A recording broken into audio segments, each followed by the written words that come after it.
Yeah. So my name's Emmanuel Brown, but most people call me EB. I'm the co-director of Project Pando. We are a nonprofit that was started by Leaf and Limb back in 2020, and our mission is to connect people with trees. So we do that through a variety of ways, really focusing on experience and education, getting people's hands dirty working with trees. And the primary project we've been working on is a community-driven tree nursery. So that's based in Raleigh, and we collect seeds with volunteers, process the seeds, plant them, grow the little baby trees out for a year or two, and then give them away or plant them. Um, Generally in partnership with different restoration projects in the triangle. Like it could be individuals just looking to plant. It could be cities, different departments in different cities we've worked with. Could be nonprofits, a whole range of folks, schools. Um, yeah, I think that's the basic overview.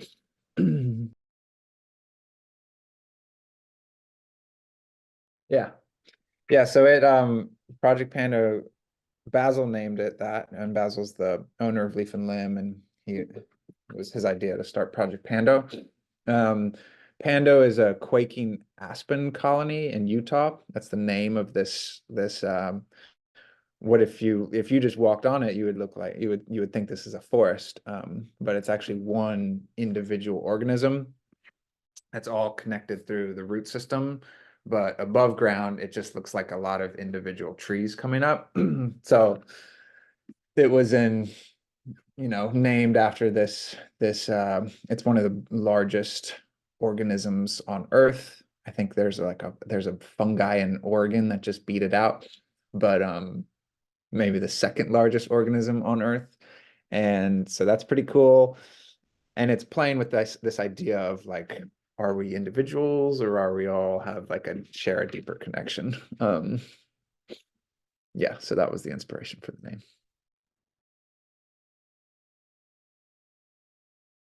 Yeah, so I mean, I think I don't have a formal background in nursery work. Um, so a lot of this I've learned on the job and through various resources and various people. Um, but there's, millions of ways to grow trees. I was reading a USDA paper, which I liked, that sort of said running a nursery is half science, half art, because it really depends on like who you are, what your context is, how you gravitate to the work, and that's how you'll set your nursery up.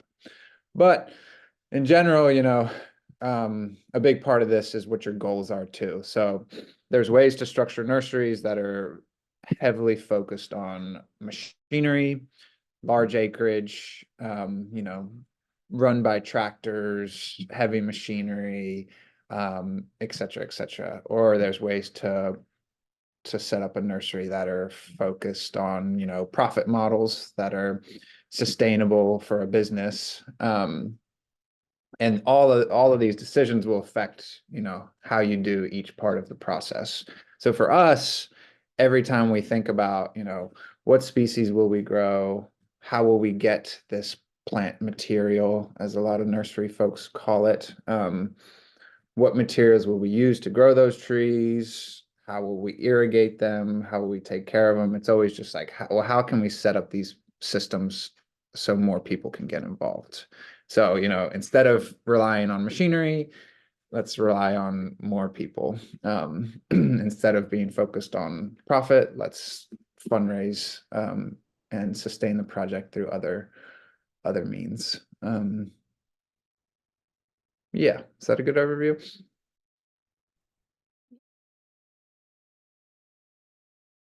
Well, the first site isn't really a Project Pando site. It's just where I live in Durham, and I live on this farm that I know the owners really well, and they are doing a lot of similar work to what we're doing with trees. They use the same sort of growing methods and have the same sort of ethos. So we're like Project Pando and them work closely together just because we're friends and because we like trees and just because you were in Durham, I was like, this would be a good place. I could show you some stuff, less driving for both of us. But it's not really a Project Pando site officially. You know, they help us collect seeds. They sometimes they share trees with us. We share trees with them. So we're definitely in relationship, but not official.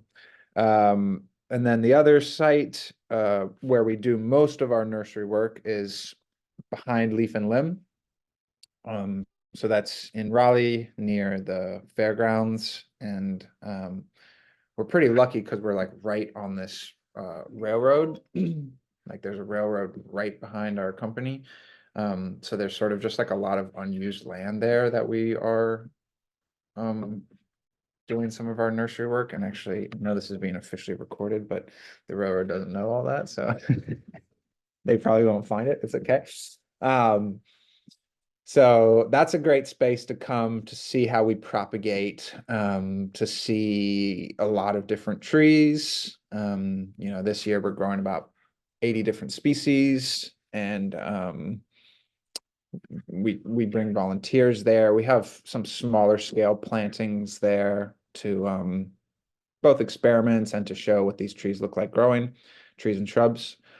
And then the third site is that site I mentioned at the beginning. That's at the Williamson Preserve. We call that Pando Land.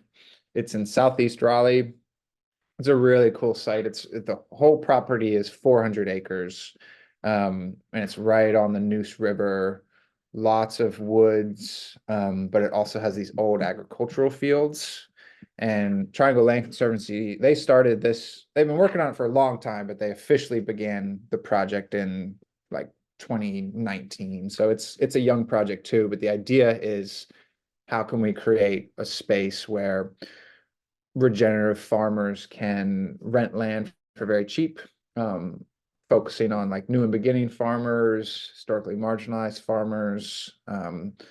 And it's nice since we're all on the same property, we can work together. So there's like a shared tractor. We can talk to each other about issues, things like that. And our little piece on that land is a 17-acre field that we've been working on since summer of 2020. There's not a lot of infrastructure out there, so it's wild. But we've been slowly trying to figure out what to do with it. And we will do some propagating there. We'll do some education there. We'll do some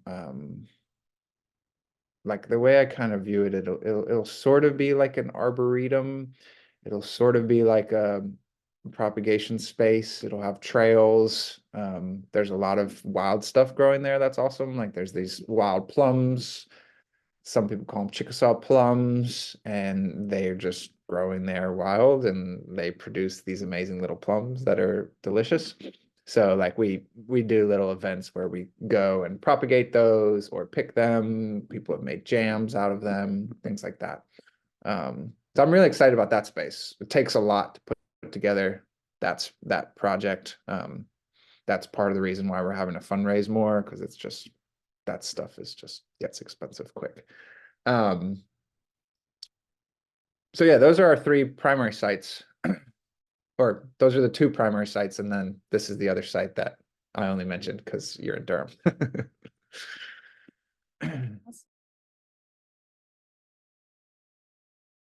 Great. We've been lucky since we were started by Leaf and Limb.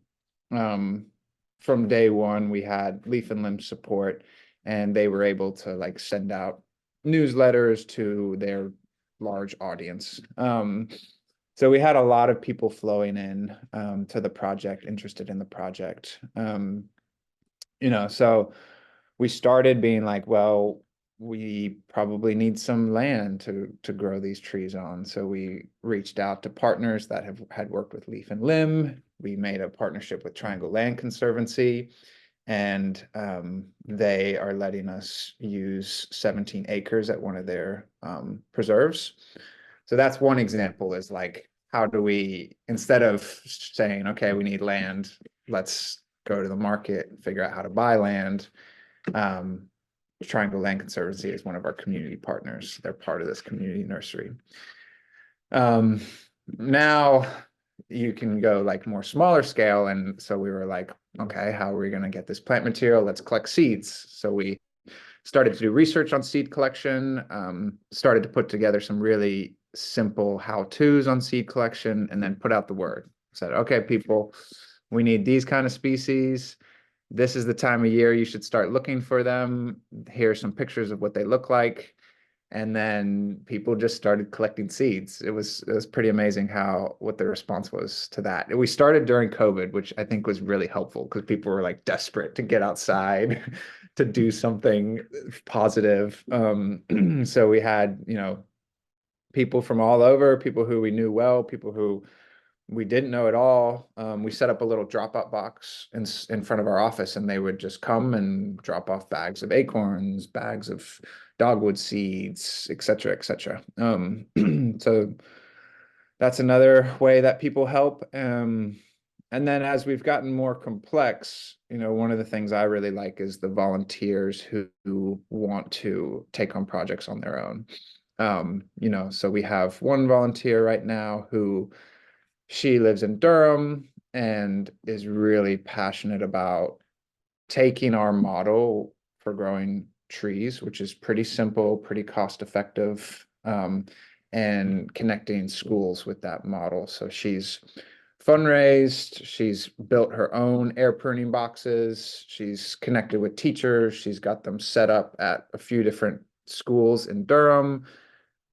Teachers are collecting seeds, planting seeds, and having the kids learn about ecology and all sorts of different things through that growing process. So that's another way people help, which is great. I could go on and on. Yeah.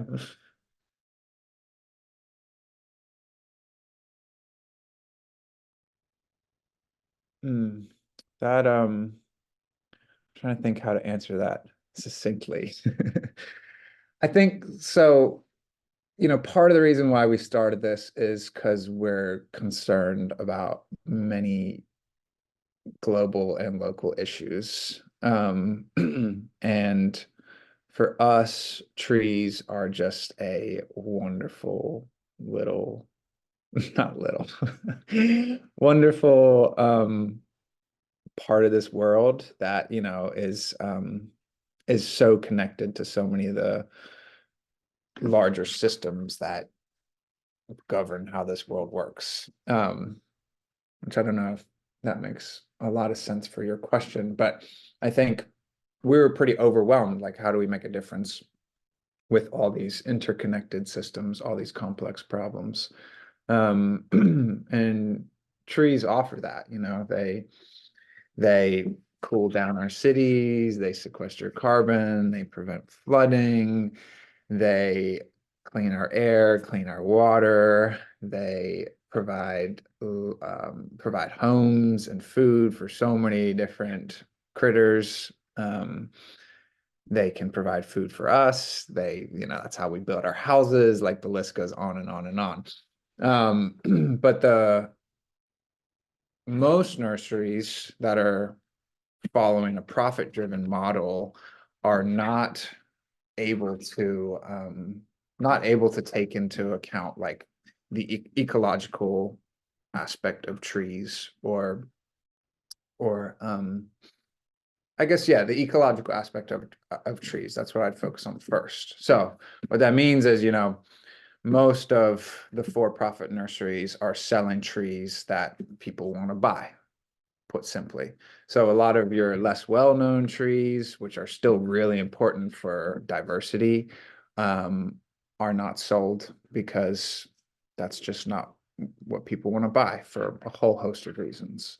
So being a nonprofit allows us to sell a lot higher or we're not selling, but to give away a lot higher diversity of trees, to grow a lot higher diversity of trees, and also to experiment with different ways of growing them. In our sort of consumer world, we're very used to things being packaged in a certain way. People want to come and buy something that's like cleanly packaged, it's ready to be plugged in, and it's going to start working. So generally those look like larger trees that you plant them and you get this sort of instant gratification. It's planted, I have a tree in my yard, I can watch it. That's not the healthiest way to grow a tree for the tree. It works, but we think we can do better. And so what we kind of do, since we're not this profit-driven model, people don't come to us expecting to have like a fully finished product, is we kind of ask the people who are getting these trees to meet us halfway. So we want them to also learn more about trees. We want them to prep their site so the trees will do better. We want them to put in some of the extra maintenance that's needed up front when you're working with some of our trees versus a larger tree. Yeah, we want them to be a part of the process, and that ties into the community-driven nursery, you know. That's rambling, but I think I could go so many ways in answering that question. Only pretty much only native trees. Sometimes, yeah, pretty much only native trees, but we do also work with shrubs and starting to work with vines. Really, the like if we're getting in the weeds with people, we say woody perennials. And the main motivation for that is um,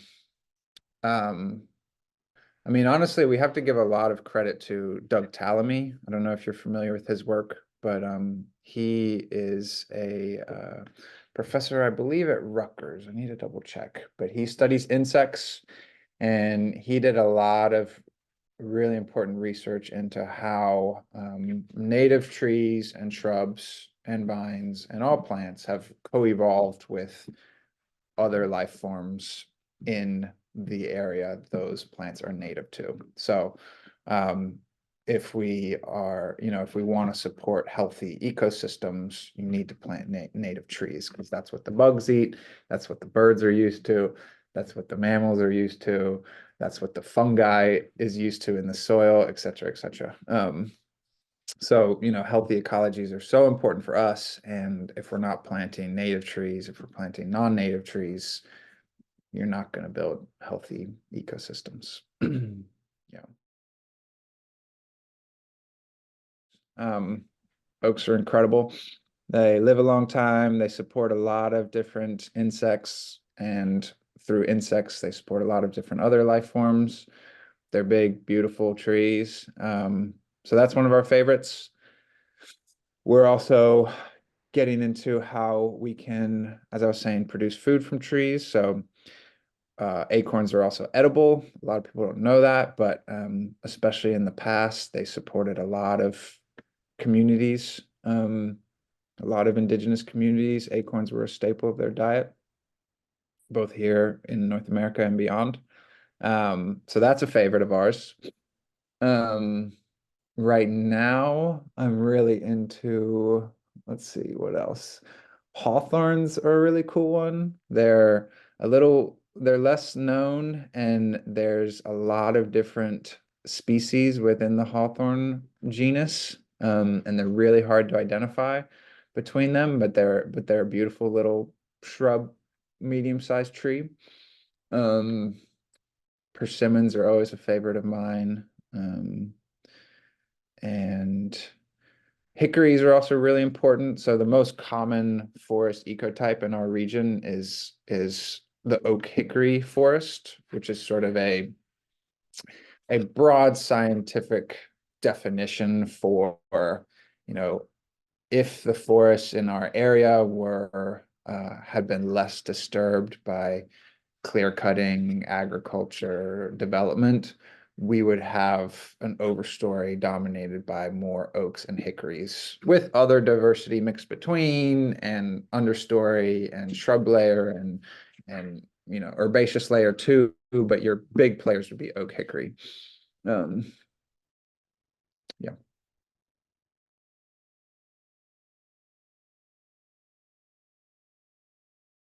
The project was started because Leaf and Limb wanted to have a bigger impact than just being a profit-driven company. It became a separate entity largely just because we wanted to be able to fundraise.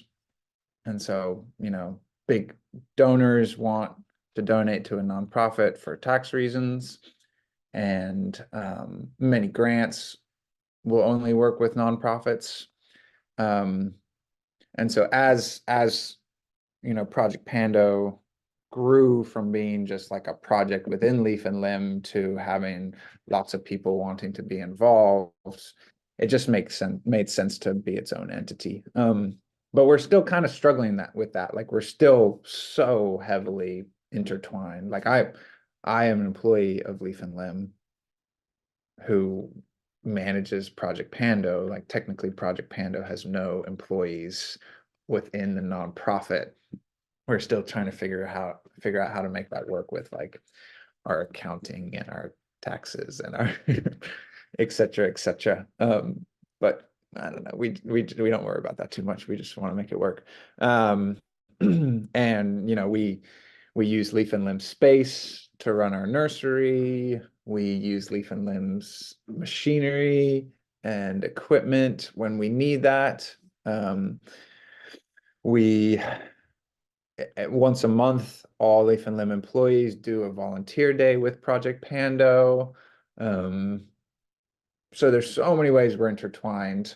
And I think, sometimes when people come to Leaf and Limb with a question of like, hey, we're really interested in trees, we want to do X, Y, and Z restoration project. Like, yeah, I'm really interested in trees. I have this like section of my yard that I want to reforest. And if it doesn't make sense, if they don't have the means or the ability to hire Leaf and Limb, sometimes they come to Project Pando. We talk to them and we say, oh, okay, well, we do this tree giveaway. Wait until December, and then you can come get free trees from us. Here's some education about them, et cetera, et cetera. So that's really nice too, because Leaf and Limb does have to make some revenue. But there's some people who that doesn't work for. So we kind of have both sides. What else to focus on there? But I mean, I think it's complicated. I think we're still trying to work it out. We're still very new to this. We only became a nonprofit in August, so not even a full year. And we're working on our first really large grant right now. And so we're trying to figure out how that all works.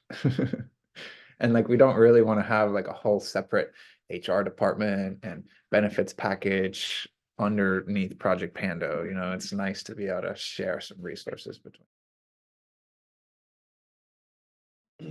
Leaf and Limb has a much more formalized mission, value, and purpose.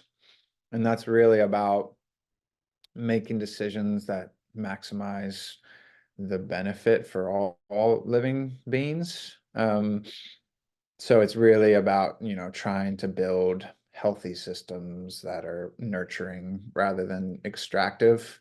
Project Pando hasn't formalized those as much, just because we're still new, and I feel like most of the people involved just live those. But I do really want to start doing that pretty soon, especially as we grow. So yeah, it's really about trying to build community both within the human world and the non-human world, and build stronger relationships, build stronger ecosystems, be less extractive, value diversity. Yeah, but we don't have a nice formalized way of presenting that yet, but that would be nice. Hey. Yeah, I think there's many, and each one could be a long answer. I think one thing that we're exploring is this concept of like humans being separate from nature, which is complicated. And is it true? Is it not true? Let's explore that. So that's a big one.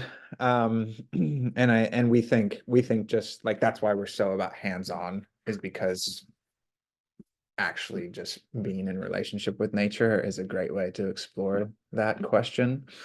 Another one we're working on, someone I've been very influenced by is Kate Rayworth, who wrote Donut Economics. I don't know if you're familiar with that book.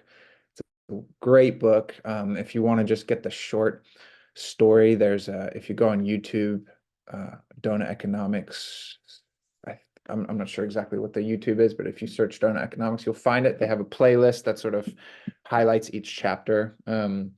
But she's an economist out of the UK who is basically challenging our dominant capitalistic model of endless growth, among other things, but endless growth being one of her main points. And so, she created what she calls the donut model, which just means we need a certain amount of economic activity to provide water, provide food, provide shelter for people. But if we have too much economic activity, we start pushing into these planetary boundaries, like we have more biodiversity loss, climate change, land and soil degradation, et cetera, et cetera. So that's been really impactful for our work. I think that's kind of what we mean by extractive, is this concept of never-ending growth, which is so tied into extractive economies versus finding more of a balance. And again, the connection with nature is so helpful for that, because that's what you see in all natural systems. There's no never-ending growth. There's peaks and there's valleys. That's what you see in a forest. That's what you see in like individual species and their lives.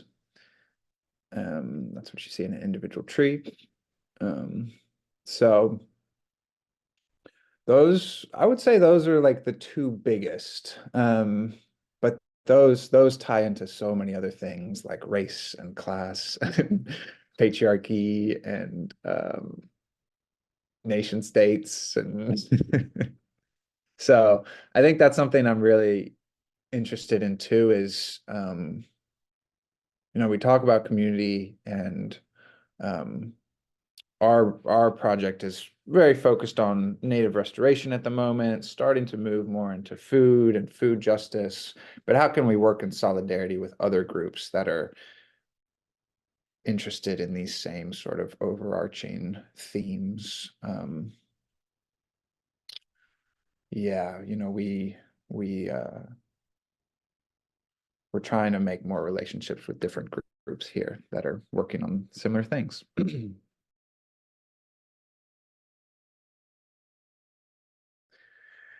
Yeah, I mean, I'll start with just that idea of, the best way to um, heal nature is just not to touch it, which is uh, it's false. It's just a story. It's not true. Um, and I think that story comes from like just our highly urbanized world, where most people live in cities now, and most of our dominant media and academia and everything else comes out of cities, and cities are just removed from nature. But why are they removed? Because everything's been paved over, like nature used to be there. And I know I grew up in a city, and I studied urban planning, and I always thought I was going to be a city boy. Um, Studied urban planning, and I was like, you can't plan these cities. They're not going to work well. There's just no way. Um, and and then I started living more in rural spaces, and that was interesting because like you go out into a rural space and you don't have a choice. Like nature is there. And it's tough because you start, like, the more you drive around in rural spaces, you just interact with nature more. Like, and some of that's not nice. Like you're running over frogs and you're like, oh gosh. But that's just, and part of that made me sad, but then part of it was just like, oh, that's because there's more frogs here versus in the city, it doesn't happen because they're just already been wiped out.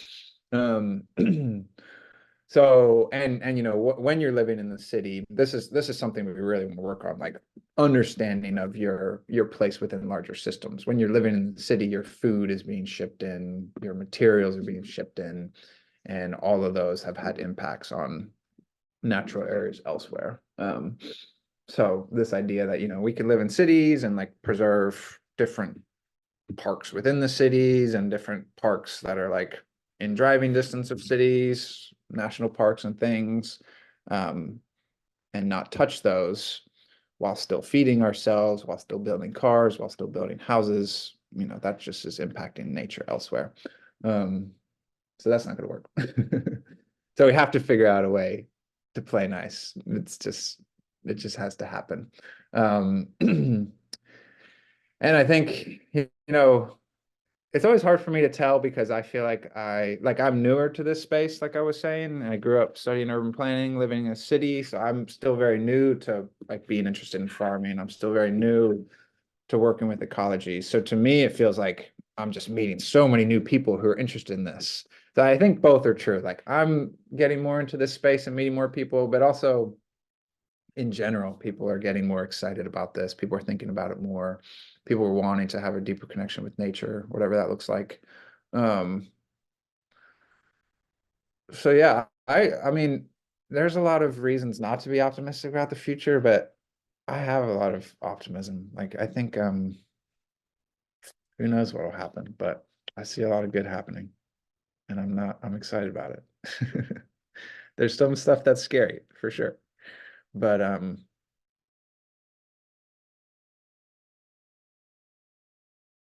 really fun too, because part of our goal with starting this was to share our information and really like, you know, it's not like we've been our tips or a lot of our growing practices we've learned on YouTube, we've learned through reading books, we've learned through just doing it. Like it's once you get the motivation to do it, it can roll pretty quickly. So a lot of what we've been doing with folks is just sharing the motivation. Like, yeah, start collecting seeds, start throwing them in the ground, start watching them. And that's been a fun part of the project. We've had some groups outside of the area um, begin either their own projects within, like, you know, my friend works for a nonprofit in Louisiana and they're starting to grow their own trees as part of the nonprofit. So they didn't start a whole new organization, but they're modeling a lot of what we do. So that would be my first step is again, community driven nurseries. So like who's your community? Are you already a part of a group? You know, there's a person in DC who she's a Quaker, so she's trying to organize her Quaker chapter into growing more trees. So if you're not already a part of a group, how can you get more people involved? Because it just makes it so much easier, so much more fun. That would be step one, and then I'm happy to get into more of the like actual details if you wanted. But that's more on the like growing side. I don't know if you want to hit that for this project or not.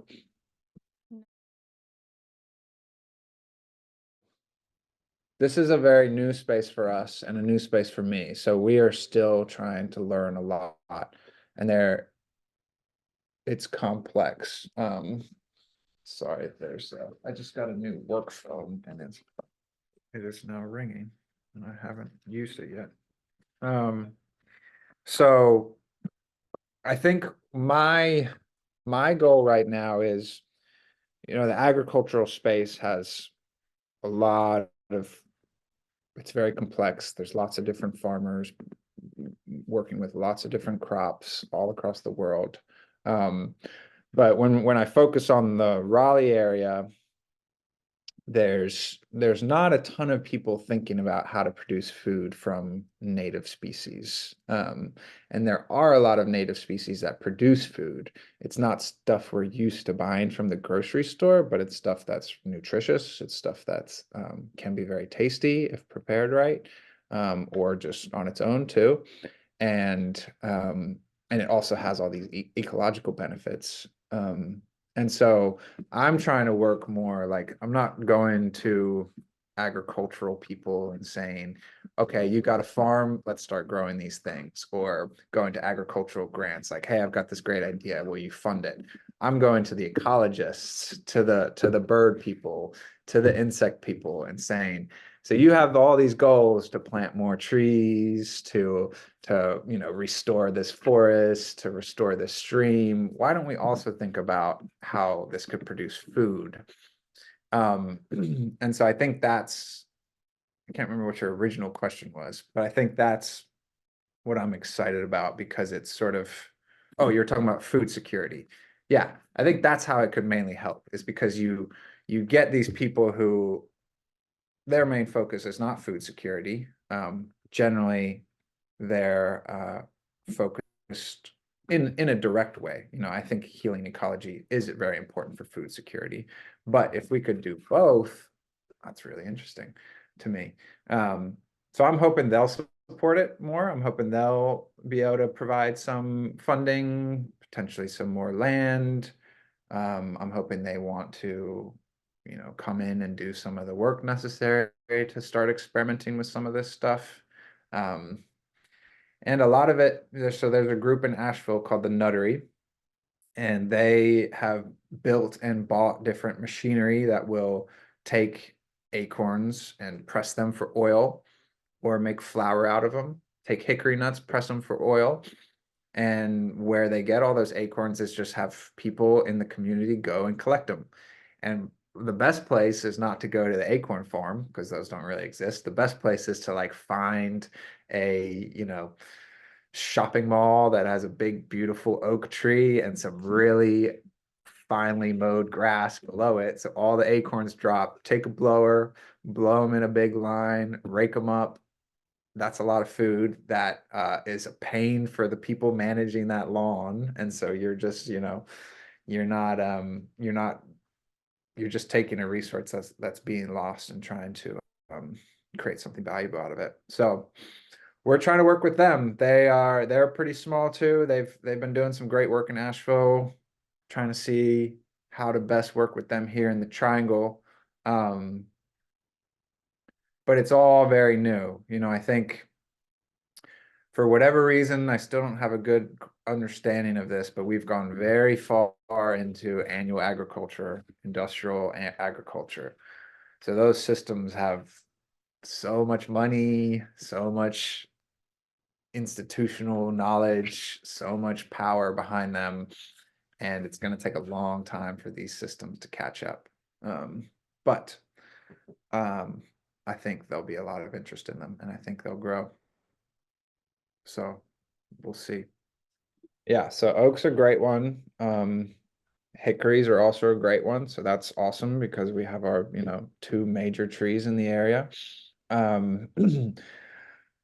So since I'm going more towards the ecologists, I'm focusing a little less on, if I was talking to an agriculturalist, I'd have different answers because there's certain trees that are already proven to produce more. But from the ecological lens, oaks, hickories are amazing. Black cherries is also a really important one. And that one does have a cool history in food. Actually, part of the reason Raleigh was placed where it is, way back in the day when the capital, I guess the capital was New Bern, and colonization was spreading throughout North Carolina. They were trying to find a new capital that was more central in the state. And there was this small tavern close by to Raleigh that had this famous, what they called cherry bounce, which was basically a moonshine that was flavored by black cherries. And so all the politicians would meet at this tavern drink this cherry bounce. And they're like, we got to have the capital close to this tavern. Um, so black cherries are not one that's super popular and definitely not popular in the agricultural world. It has a little bit of interest in the foraging world. But ecologically, it's a really important tree. So that's one we're focused on. The plums, that's another amazing one. There's lots of wild plums. They grow super well. They're a shrub, which is really important. You know, not everyone has space for a big oak tree in their yard. Shrubs are valuable for that reason. Um, Hawthorns, that's a great one. Pawpaws, that one's great because everyone loves them right now. They're super popular. Persimmons, that's probably my favorite fruit at the moment. And that's one where other cultures like Japan and Korea and China they've been doing breeding work for centuries on pawpaw or persimmons. So that's a really good example around people look at a tree like black cherry and say, "Ah, the fruit's really small, the seed's really big. How are you going to make an agricultural product out of it?" But what they've done over like centuries of breeding work in Asia with persimmons is incredible. So that's an inspiring one. Hazelnuts are really big. Have a lot of health benefits, similar to like olive oil, omega-3s. You can eat it, the nut, you can press it into oil.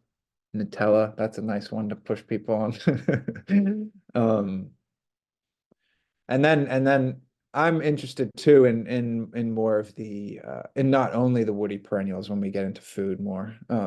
So there's things like groundnut, great name. It's a tuber, kind of like a potato, grows in the ground, creates this little vine. Slice it up thin, fry it in oil, and it's so good, better than a potato chip. That's one that has tried to push into the agricultural world. The LSU did a lot of research on it, and there's just some reasons why it's difficult to grow in industrial ag. It doesn't work super well with tractors. The timing doesn't work super well. That's another thing, is just like, you know, the quick turnover that's necessary in our capitalistic system doesn't work for a lot of these species. But if we can do community models, they work well. So groundnut, if you're growing it at a smaller scale, it's amazing. And then there's food as medicine too, you know, so many herbal things, so many tinctures, mushrooms, they're perennials, work really well with trees. Um, there's a lot there. It's pretty exciting.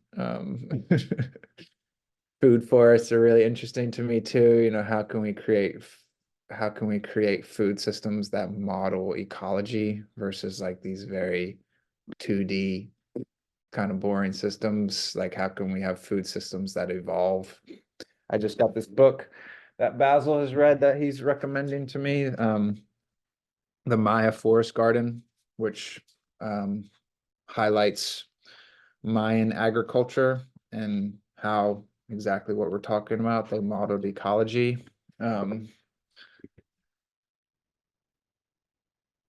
Yeah, there's a whole world there.